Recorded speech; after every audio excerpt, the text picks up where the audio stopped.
E aí, pessoal, beleza? Sejam muito bem-vindos ao nosso terceiro vídeo de como fazer o seu primeiro jogo. Nesse vídeo, a gente vai finalmente aprender como ler comandos do jogador e também sobre uma coisa super comum em desenvolvimento de jogos, que você vai ver em todo lugar, vetores. Então, sem mais delongas, vamos para o vídeo.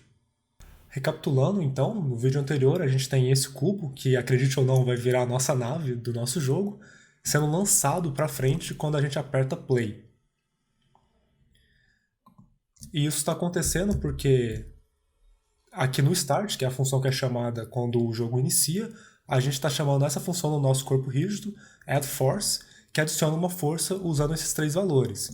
E no vídeo anterior eu disse para só copiar e a gente não ia aprender o que esses três valores são, mas agora a gente vai aprender que esses três valores representam um vetor.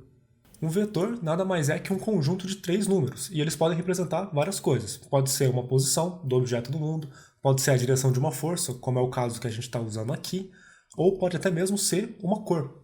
E talvez pareça estranho você pensar que um conceito só pode representar várias coisas, mas isso é super comum no seu dia a dia. Por exemplo, números mesmo podem ser expressados como quantidades, 3 bananas, ou uma senha, ou até mesmo uma data. Tudo depende do contexto e de como que você quer usar esse número.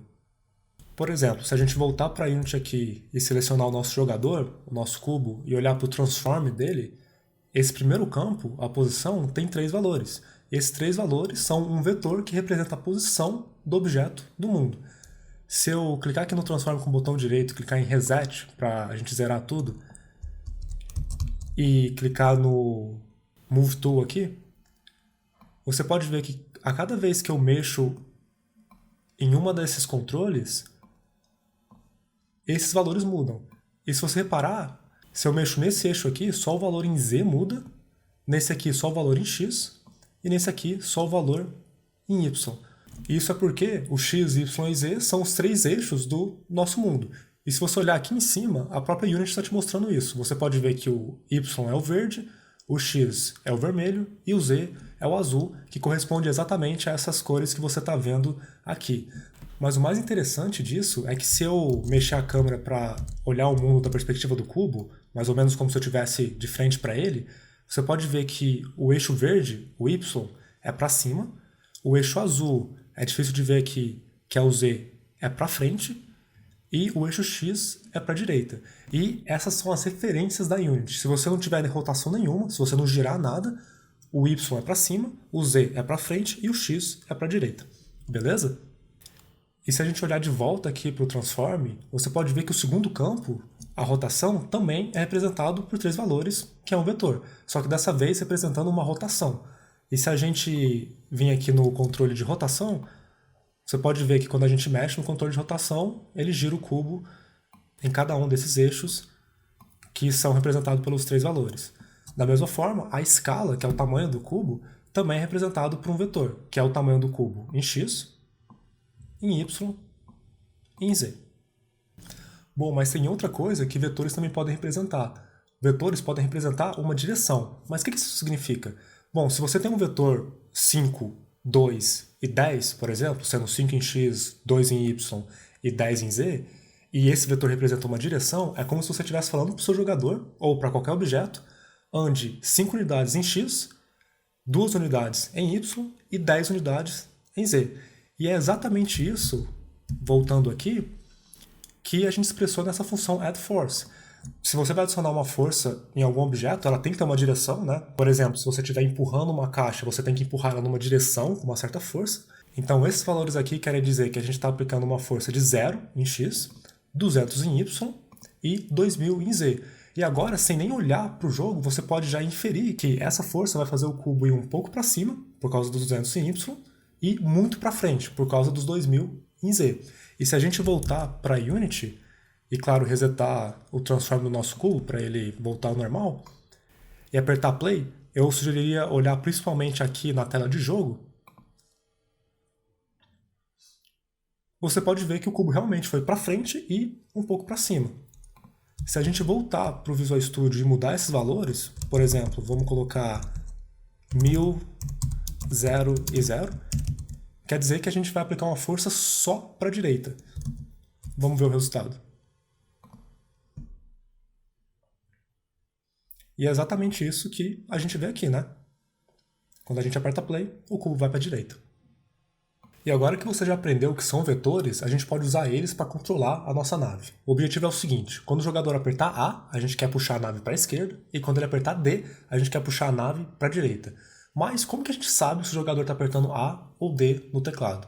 Bom, para isso a gente vai ver outro conceito da programação, que é o if-else. O if-else é uma forma de você fazer uma pergunta para o seu programa. E funciona mais ou menos assim: você escreve se e a sua pergunta, e se a resposta for verdadeiro, você faz alguma coisa, se não, você faz outra coisa. O se é o if e o se não é o else. Vamos ver como escrever isso em código. Se a gente voltar para o Visual Studio aqui e formos na função update, porque a gente quer checar pelo input do jogador todo o frame, e a gente escrever if, abre e fecha parênteses, abre e fecha colchetes e pular uma linha. Se você reparar, não é muito diferente de chamar uma função, né? Você passa o nome, você abre e fecha parênteses, e aqui dentro a gente vai fazer a nossa pergunta, e se a resposta for sim, aqui dentro a gente escreve o que a gente quer que aconteça se a resposta for sim. Então, dentro desse parênteses, o que a gente quer perguntar? Bom, a gente quer saber se o jogador está apertando uma tecla específica. E para responder isso, a gente chama uma outra função, que é input.getKey. Abre e fecha parênteses, e a gente passa um texto com a tecla que a gente quer checar. No nosso caso, a gente quer checar se o jogador está apertando o A. Então esse input.getKey é uma função que te retorna verdadeiro se o A estiver apertado ou falso se o A não estiver apertado. No nosso caso, o A, porque a gente está passando A aqui. Também é muito importante, como sempre, prestar atenção nas letras. Tem que ser input com letra maiúscula, getKey com a letra G maiúscula e K maiúscula, e aqui o A tem que ser com letra minúscula. Se você colocar com letra maiúscula, ele não vai entender. Mas como é que a gente sabe que esse valor é o que a gente espera? Bom, a gente tem que fazer uma comparação. A gente tem que ver se esse valor da função, verdadeiro ou falso, é igual ao que a gente espera. E o que a gente espera, nesse caso, é verdadeiro. Então a gente vai dar espaço, igual, true, de verdadeiro.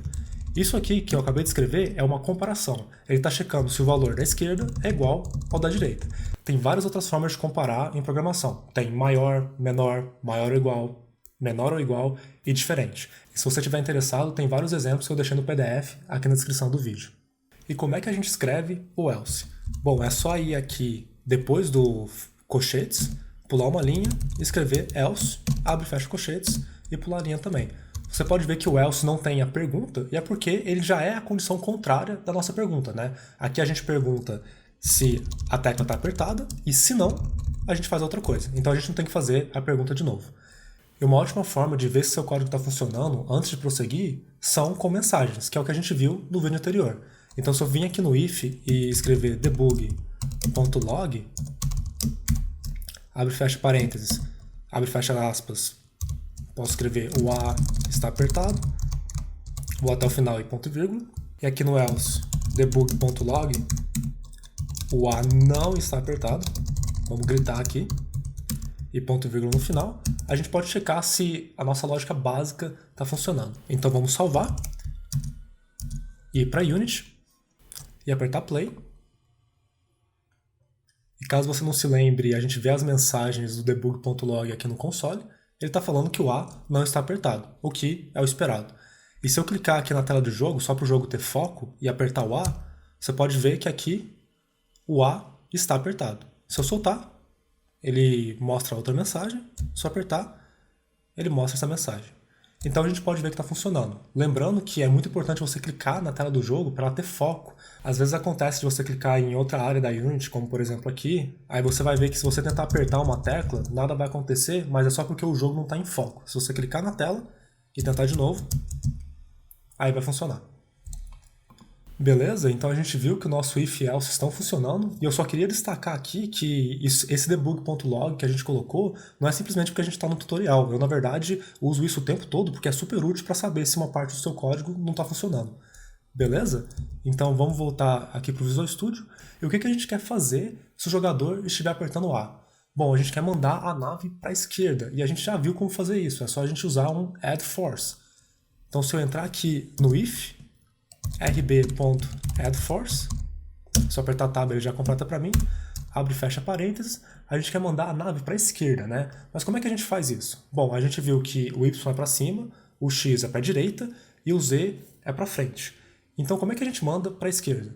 Bom, basta que a gente coloque um valor negativo no X, porque se o X é para a direita, um valor negativo vai ser o oposto, que é para a esquerda. Então a gente pode colocar add force e a ordem é XYZ, menos 2. Eu vou colocar um valor bem pequeno aqui, logo eu vou falar por quê. Não coloca um valor muito grande, vai bagunçar tudo. Ou coloque e vê o que dá. Então, menos 2, 0 e 0. E ponto e vírgula no final.